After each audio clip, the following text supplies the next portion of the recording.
നീലഗിരി കോത്തഗിരിയിൽ കരടിയും പുലിയും ജനവാസ മേഖലയിൽ മിനിറ്റുകളുടെ മാത്രം ഇടവേളയിൽ കരടിയും പുലിയും കടന്നുപോകുന്ന ദൃശ്യങ്ങൾ ന്യൂസ് മലയാളത്തിന് ലഭിച്ചു.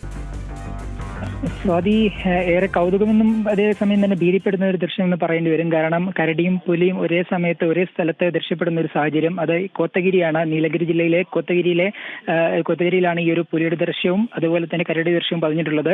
ഏകദേശം ഇന്നലെ രാത്രി 9:23 കരടി അതിഗഡത്തിൽ നടന്നു പോകുന്ന ഒരു ദൃശ്യം പുറത്തു വന്നത്. ശേഷം ഒരു 40 മിനിറ്റ് ശേഷം ഒരു 10:03 പുലിയും നടന്നു പോകുന്നത്. ഇവിടെ വലിയ രീതിയിൽ വന്യജീവികളുടെ സാന്നിധ്യമുള്ള ഒരു പ്രദേശമാണ്. അവിടെയാണ് ജനവാസ മേഖലയ്ക്ക് സമീപമായി റോഡിലൂടെ ഈ കരടിയും പുലിയും ഒരേ സമയം മിനിറ്റുകളുടെ വ്യത്യാസത്തിൽ മാത്രം നടന്നു പോകുന്നത്.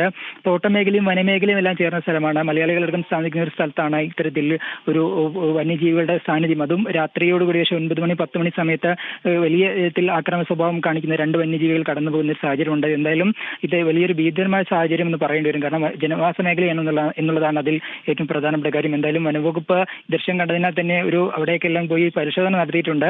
ഈ നേരത്തെ സൂചിപ്പിച്ച പോലെ ഈ വനമേഖല ആയതിനാൽ തന്നെ വന്യജീവിയുടെ സാന്നിധ്യം സ്ഥിരമായതിനാൽ തന്നെ അതൊരു പുതുമയല്ല. അതേസമയം തന്നെ ഇത് ജനവാസ മേഖലയിലേക്ക് ഇറങ്ങുക എന്നുള്ളതാണ് പ്രധാനപ്പെട്ട കാര്യം. എന്തായാലും വനവകുപ്പ് നിലവിൽ അവിടെ ഒരു നിരീക്ഷണം നടത്തിയിട്ടുണ്ട്.